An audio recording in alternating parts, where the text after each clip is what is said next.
Viewers, in this video, I will tell you about the Salem witch trial case. This case has gained immense importance in American history.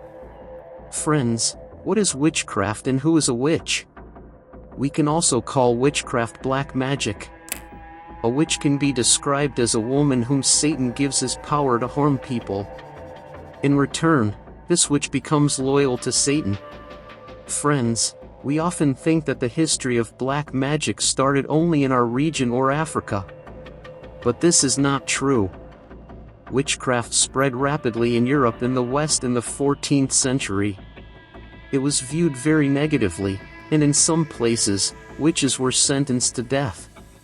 In 1692, there was a village named Salem. This place is now located in the American state of Massachusetts. This was a time when people bought other people and made them their slaves. Not only in this village but in many such places, rich people would buy slaves to do household chores. In this era, slaves were sold in markets. The minister of this village was named Samuel Parris. He was the most powerful man in the village. His daughter's name was Elizabeth Parris, and he had a niece named Abigail Williams who also lived with them. In January 1692, Samuel Parris bought a slave named Tituba. She was a woman from the Caribbean.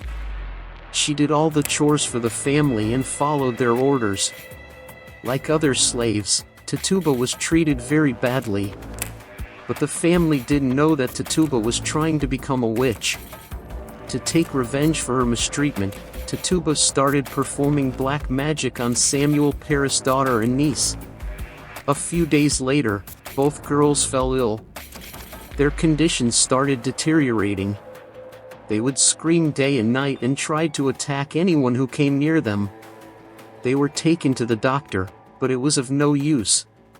Soon, many other girls in the village began to behave the same way.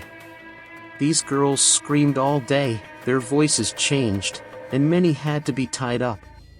Some of them nearly died. Samuel Parris and the villagers were very worried. They turned to the village priest, who told them that someone in Samuel Parris' house was performing black magic on the village girls. In addition to Tituba, 2 other women were accused of witchcraft. One was a beggar, and the other was a poor old woman. By then, the police had also become involved. In February, arrest warrants were issued against these women for performing black magic. All 3 women were brought before the magistrates and interrogated. The beggar and the old woman denied the accusations, but Tituba admitted her guilt. She claimed there were many witches in the area who practiced black magic to serve the devil. She hoped that by becoming an informer, her sentence would be reduced. As soon as Tituba said there were more witches, panic spread. More and more women were accused. Many of them also admitted to practicing witchcraft.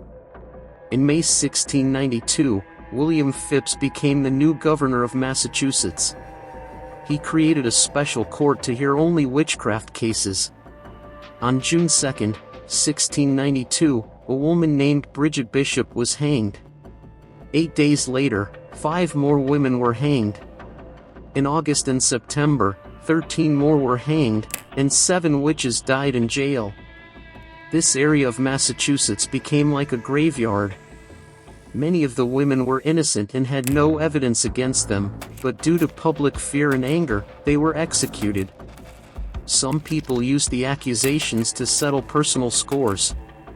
Even 2 small children were accused and hanged.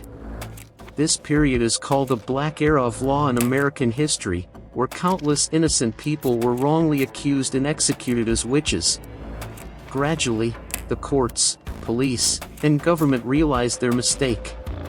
In 1697, the trials stopped. The court apologized and ordered the release of the remaining accused from jail. Over time, many stories about the village became popular. People claimed to see the ghosts of the women who had been hanged. About 2.5 years later, in 1925, a hotel named Hawthorne was built on the site where the women were hanged. the village had grown into a city. Hawthorne Hotel is now one of the most haunted hotels in America. From room 325, people have reported hearing a child's cries at night, making it hard to sleep. This room and surrounding rooms have now been closed. A woman is also reportedly seen walking on the 6th floor. Friends, I don't know if these stories are just marketing for the hotel or real, but the Salem witch trial case is certainly a historical fact. Many witches and innocent women were hanged, and this is considered a dark chapter in American history. Friends, I hope you like this video. To watch more interesting videos, don't forget to subscribe to this channel. Like and share the video. Take good care of yourself. See you in the next video.